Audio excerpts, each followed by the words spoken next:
nossa aula de federalismo hoje, gente, nós vamos falar um pouquinho sobre...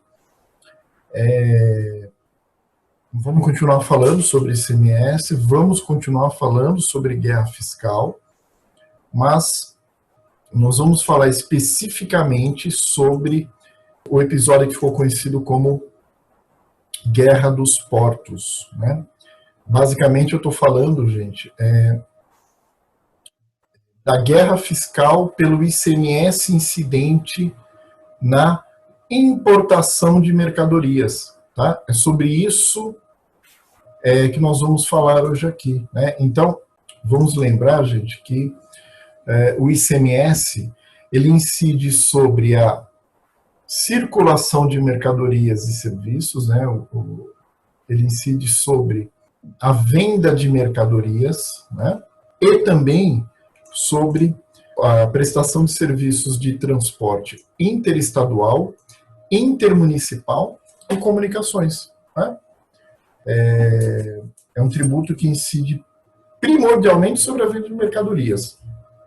Mas nós temos aí esses 3 serviços que são serviços sujeitos ao ICMS também.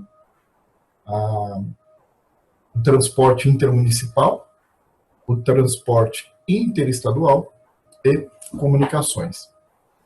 Agora, quando eu trato de importação de mercadorias, né, a mercadoria que vem de fora do país, vem do estrangeiro, vem de um país por via marítima, por via aérea, às vezes até por via terrestre, se é possível também. O Brasil faz fronteira terrestre com diversos países. A entrada desta mercadoria também está sujeita ao ICMS, né? E aí, gente, a questão é a seguinte: este ICMS, ele será devido ao estado pelo qual a mercadoria irá ingressar no país, ou existe algum outro critério estabelecido para competência da cobrança deste ICMS, né? O que vocês estão vendo aí é um trecho da Constituição Federal, né? O artigo, especificamente o artigo 155. O que esse artigo me diz, né? Esse artigo me diz o seguinte, que em relação ao ICMS, olhem lá direto para o inciso 9, a linha A, e esse é o ponto central da nossa aula hoje. O ICMS incidirá também sobre a entrada de mercadorias, de bem ou mercadoria importado do exterior. Portanto, gente, repara,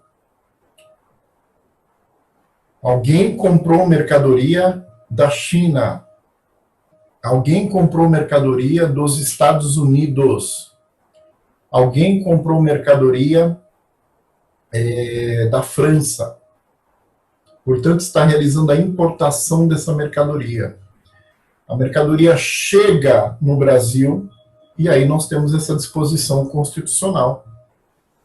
Incidirá também sobre a entrada de bem ou mercadoria importado do exterior. E aí lá no finalzinho a parte mais importante. Cabendo o imposto ao estado onde estiver situado o domicílio ou estabelecimento do destinatário da mercadoria, bem ou serviço. Tá? Repara, gente. O ICMS não é do estado por onde a mercadoria entra necessariamente. O critério para definir competência para a cobrança do ICMS é o estado onde está localizado o estabelecimento importador. Por quê? Porque o Brasil, não são todos os estados brasileiros que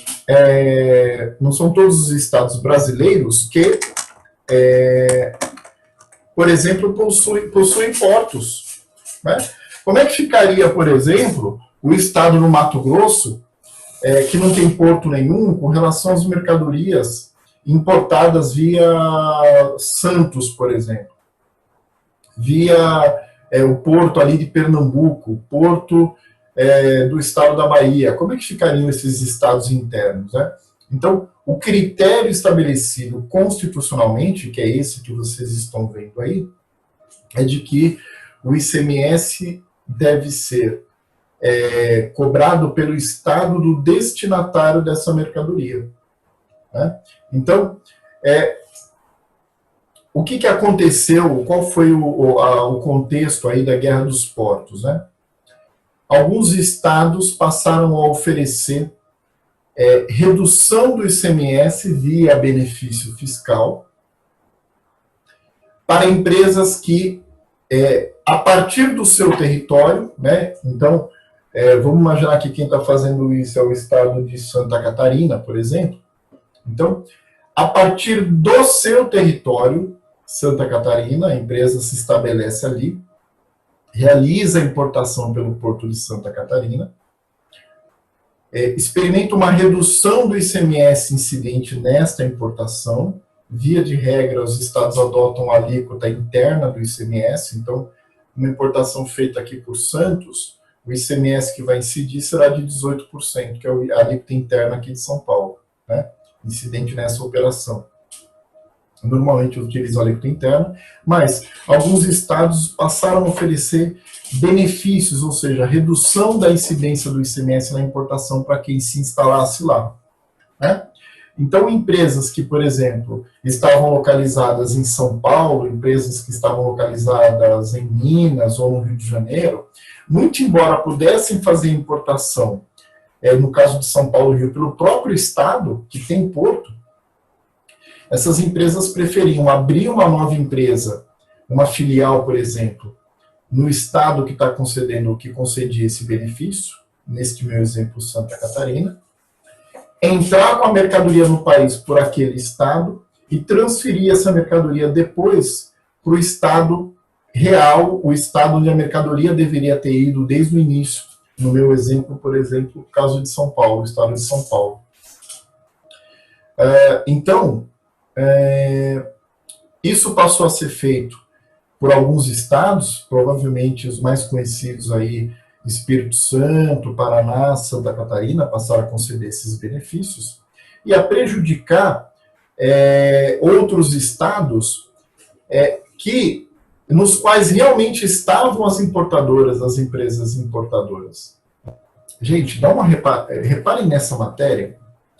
Olha a historinha, aquela historinha que esse trecho da matéria conta, olha só.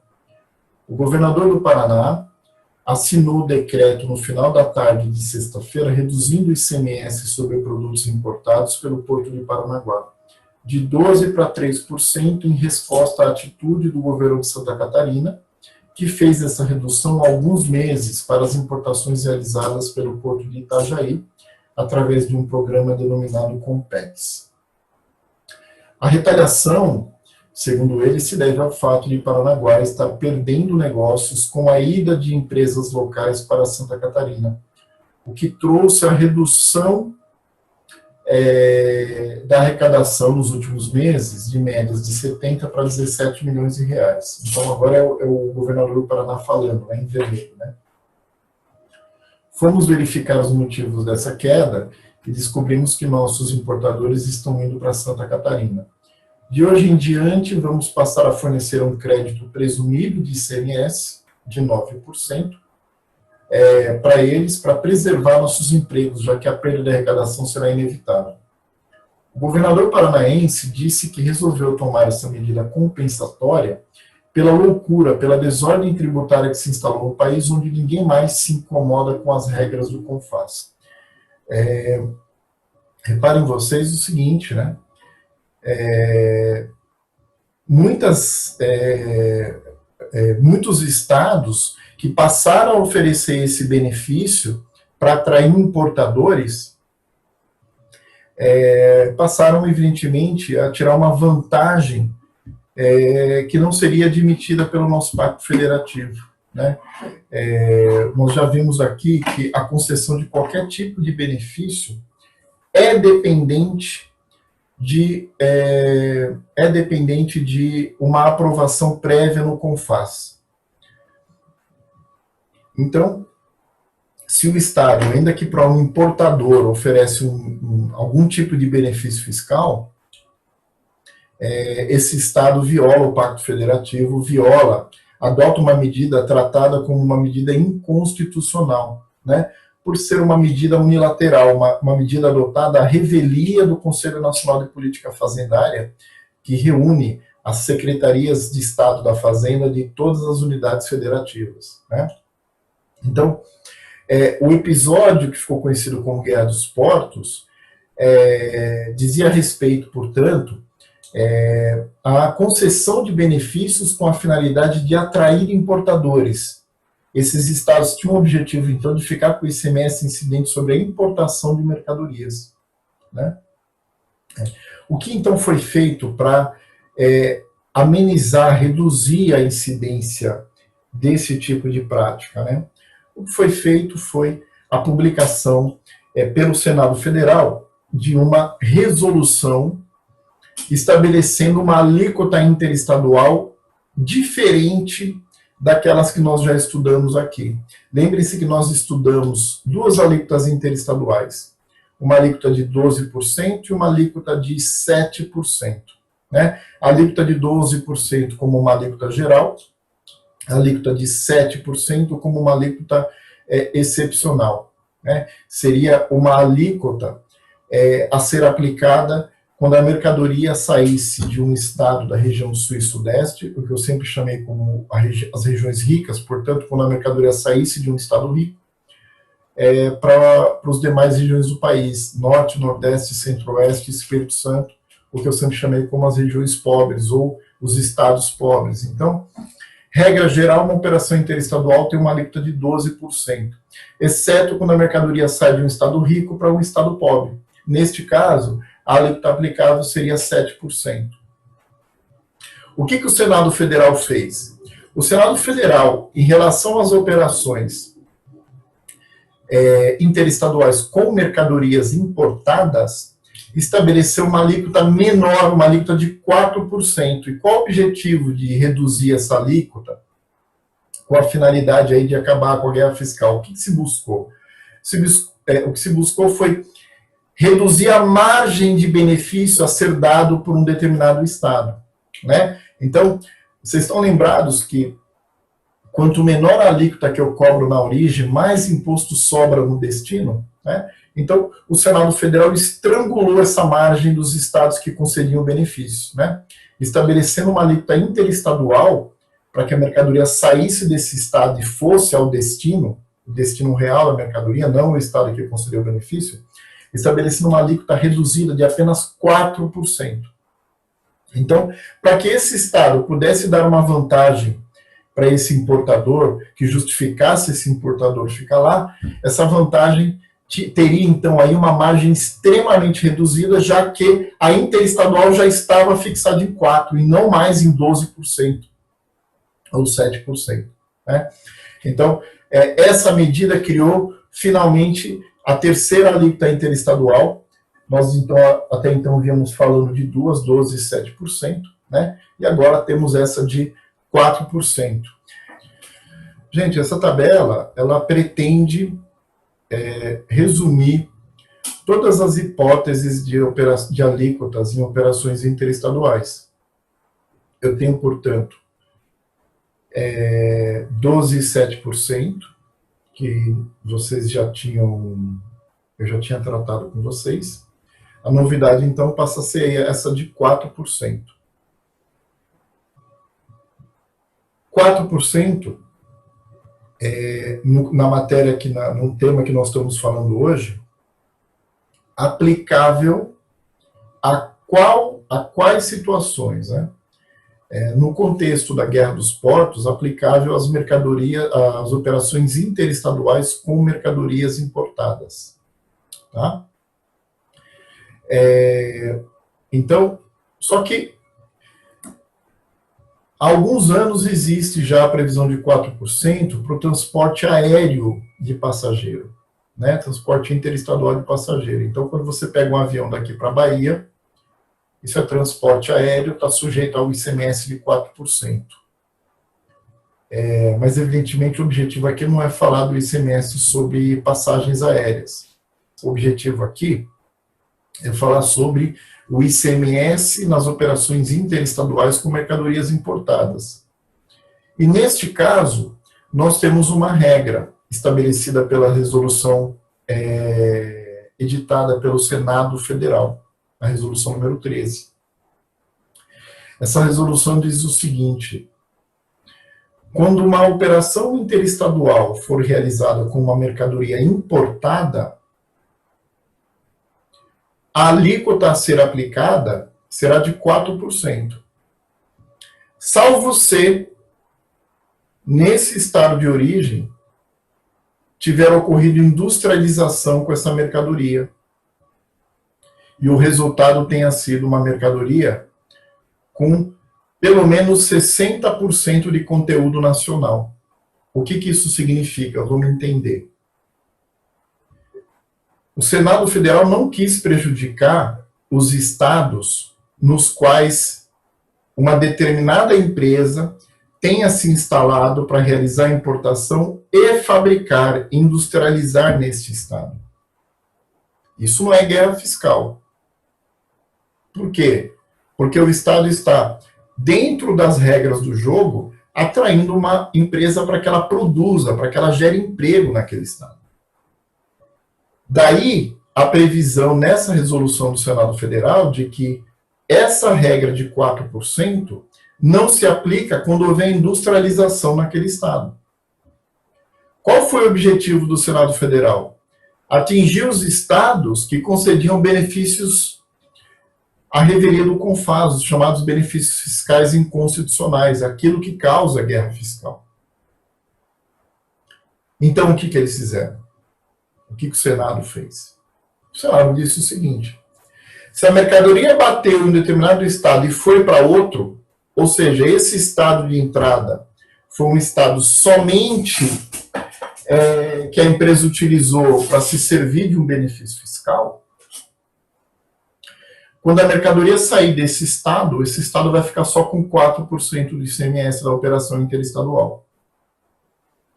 Agora, se entrou por aquele estado e houve industrialização, significa que aquele estado não está fazendo guerra fiscal nesse contexto indevido. Então, tendo ocorrido industrialização, né, a alíquota interestadual volta a ser uma daquelas duas, 7% ou 12%. E aí o estado em que foi feita a importação fica com mais ICMS nessa operação. Tá? Então, essa tabela, repara, né, ela coloca o seguinte, né, lá no parênteses número 1, né, vai numa sequência de 1 a 6, né? Então, no 1, é transporte interestadual de passageiro? Porque se for 4% de ICMS, não tem discussão. Então, vamos supor que não é o caso, não é transporte de passageiro. Hipótese 2. É mercadoria importada cuja industrialização é inferior a 60%? Se for mercadoria importada com industrialização inferior a 60%, 4% de alíquota interestadual. Se não for mercadoria importada, nós caímos ali naquelas hipóteses de 7% ou 12%. 7% quando for interestadual de estado rico para estado pobre e 12% nas demais operações.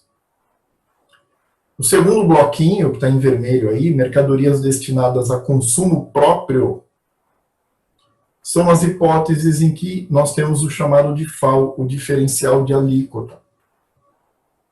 O que acontece nesses casos? Né? A operação interestadual não se destina a uma empresa que vai realizar uma nova venda ou que vai industrializar um determinado produto usando aquela mercadoria que ele comprou. Né? Ele vai, então, realizar o que nós chamamos de consumo próprio. Ele vai utilizar a mercadoria que ele comprou, ele não vai revender. Nesta hipótese, nós temos o chamado de FAO, que é o diferencial de alíquota. Então, além de uma daquelas alíquotas 4%, 7% ou 12%, será recolhido de FAO, a diferença entre a alíquota interna e interestadual. Quem vai pagar esse default? O remetente, se o destinatário não for contribuinte do ICMS. Então, esse remetente paga 4, 7 ou 12 de alíquota interestadual e, além disso, recolhe o default para o estado de destino. Se o destinatário for uma empresa que paga ICMS, então o remetente paga somente 4, 7 ou 12. Esse destinatário que é contribuinte do ICMS recolhe o chamado diferencial de alíquota. A partir do momento que o Senado Federal fixou como alíquota interestadual,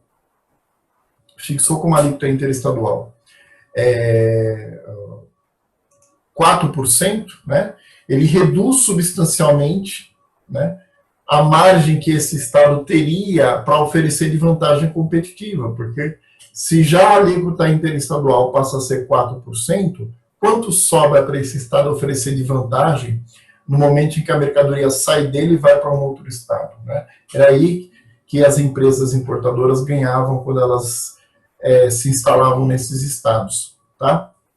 No caso da Guerra dos Portos, a ideia do Senado Federal foi, então, em operações envolvendo mercadorias importadas, estabelecer uma alíquota já reduzida de 4%, e com isso o Senado estrangulou a margem que esses estados tinham para conceder benefício.